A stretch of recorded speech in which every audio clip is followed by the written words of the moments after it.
আসসালামু আলাইকুম viewers, welcome to my channel আম্মুর সারা বেলা থেকে। আমি রুনা ইসলাম প্রতিদিনের মতো আজকেও হাজির হয়েছি আপনাদের মাঝে। তবে হাজির হয়েছে কি, যাচ্ছি, এই যে চলছি, আপনাদের সাথে করেই নিয়ে যেতে চাই। চলেন, যাব কোথায়, কি করব, কি কি হবে সব কিছুই দেখিয়ে দিব।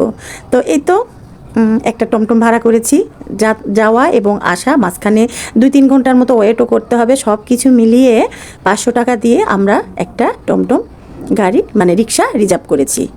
তো সেই টমটম নিয়েই চলে যাচ্ছি। আর এই তো চলে আসছি কিন্তু নওগাঁ থেকে বেশ কিছু দূর, দুবলহাটি রাজবাড়ি, দেখেই বুঝতে পারছেন। আর এখানে কিন্তু একটা বড় সড়ো লিফলেট দেওয়া আছে যেখানে সব কিছু লেখা আছে। তো আমাদের ভিতরে যাওয়ার ইচ্ছা থাকলেও কিন্তু যেতে পারছি না, কারণ আবহাওয়াটা খুব একটা ভালো ছিল না। আর আমরা পরের দিন রওনা দিব ঢাকার উদ্দেশ্যে। এই জন্যই ছোটোবেলায় একবার এসেছিলাম দুবলহাটি, তো তখন নৌকা দিয়ে আসতে হতো, এরকম কিন্তু পিচঢালা পথ ছিল না। এখন অনেক সুন্দর হয়েছে রাস্তা।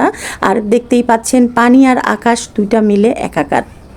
তো বড় নৌকা দেখে গা কাঁপছিল। আর নৌকা রাস্তার পার থেকে, নদীর পার থেকে নৌকাতে ওঠা আমার কাছে বিশাল একটা মানে কি বলবো যুদ্ধ ছিল। তো ভয়ে ক্যামেরায় অন করে রাখছি, কিন্তু ক্যামেরার যে ভিডিওটা ধারণ করেছি সেটা কেমন যেন শর্ট হয়ে গেল, মানে ভিডিওর আকৃতি আসে নাই, তো সেটা দিতে পারছি না।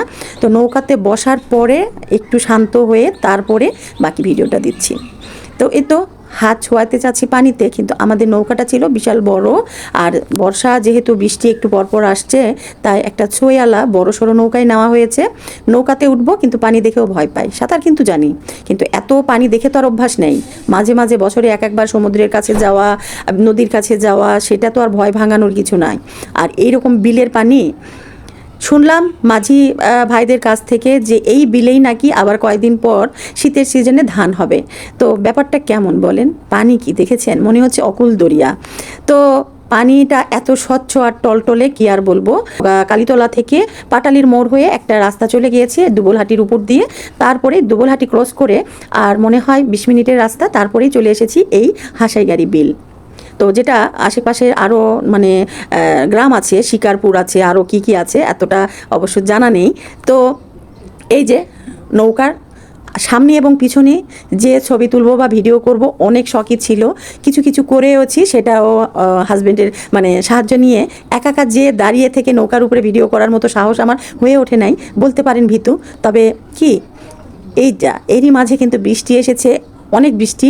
আর বৃষ্টির পানি যখন পানিতে পড়ছে কেমন লাগছে সেটাও কিন্তু আমি ধারণ করে নিয়েছি। অনেক দূর চলে এসেছি, প্রায় 2.25 ঘন্টা। আমরা 2 ঘন্টা 2.5 ঘন্টার জন্য নৌকাটা রিজার্ভ করেছিলাম। তো সেখানে আমাদের প্রায় 2 ঘন্টার উপরে, 2.5 ঘন্টা পুরানা আমরা বিলের মধ্যে ঘুরে একবারে এক মাথা থেকে আর এক মাথা, মানে এটা সার্কেল অনুযায়ী নৌকাটা ঘুরলো। দেখলাম যেটা ছই আলা নৌকা নিয়ে যে খুব একটা ভালো কাজ করেছিলাম। প্রথমে রাগ করছিলাম যে খোলা আকাশ দেখবো, পানি দেখবো, পরে দেখি যে আসলেই তাই, তার সিদ্ধান্ত। 2.25 ঘন্টার উপরে নৌকাতে ঘোরাঘুরি করে পেটের ভিতরে এবার চো চো করছে, খুবই ক্ষুধা লেগেছে। আর আমি কিন্তু আগে ওকে বলে রেখেছিলাম যে বিলের পাশেই আমি কোনো খাবারের দোকানে আজকে ভাত খাবো, অন্য কিছু না। এই সিদ্দিক চাচার দোকানে কিন্তু খুবই পরিষ্কার পরিচ্ছন্ন, পরিপাটি। এই যে পিছনের দৃশ্যটা দেখায়, আর এই যে সামনে রাস্তা, রাস্তার পাশে ওই যে বিল। তো আমরা নৌকা থেকে উঠে চলে এসে এবারে ক্ষুধা লেগেছে। আর এর মধ্যে অনেক বৃষ্টি ছিল, চাচা তার দোকানটাকে তাঁবু দিয়ে ডেকে রেখেছিল, সেগুলো সরিয়ে দিচ্ছি। এসে দেখি গ্যাসের চুলায় ভাত থকবক করে ফুটছে, আর বেশ কয়েক পদের মাছ বা মাংস রান্না করা আছে, দেখতেই পেলেন। তো সেখান থেকে আমি এই মানে বিলের মাছ নিয়েছি, সারুন পুঁটি, রুই মাছের মানে ভুনা, আর এখানে আলু দিয়ে সারুন পুঁটির চচ্চড়ি, আর হাঁসের মাংস দিতে বলেছি একটা, কারণ আমি এখানে আজকে মাছ দিয়েই ভাত খাবো। আর হাজব্যান্ডের জন্যই আসলে হাঁস নেওয়া। তো হাঁস আমি বললাম একটা দেন তাহলেই হবে। আর মাছ 2-3 ধরনের মাছ দিয়েছে, আর একটা কচুর ভর্তা। মানে মোটামুটি যেগুলো রান্না ছিল সব কিছুই, ডিম বাদে সব কিছুই আমরা নিয়েছি 1 বাটি, কোনোটা 2 বাটি করে। আর সেটা দিয়ে গরমা গরম 2 প্লেট করে ভাত অনায়াসে শেষ হয়ে গেছে। পেট ভরে ভাত খেয়ে ভাইরে ভাই নড়া যাচ্ছে না, এত মজা যে চাচার হাতের রান্না। আর সবচেয়ে বড় কথা হলো আমাদের নর্থ বেঙ্গলের রান্না, নওগাঁ, সান্তাহার, বগুড়ার রান্না, এটা তো মানে বলার কোনো কিছু রাখেই না যে কেমন হবে। অতএব কোনো দ্বিধা ছেড়েই খাওয়া যায়।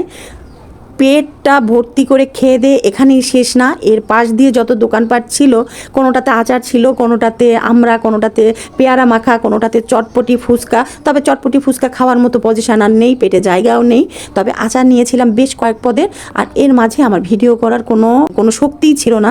খুব সুন্দর ছিল আমাদের এই নৌকা ভ্রমণ বলেন আর আমাদের এই ঘুরে বেড়ানো বলেন, মৌসুমটাও খুব সুন্দর, নিজের এলাকাতে, বুঝতেই পারছেন। খুবই ভালো একটা সময় কাটিয়েছি, আর ভিডিওটা দেখেই আপনারা নিশ্চয়ই বুঝতে পারছেন। সকলকে ভিডিও দেখার আমন্ত্রণ জানিয়ে আজকে এখানেই শেষ করছি। আল্লাহ হাফেজ, শুভ বিকেল।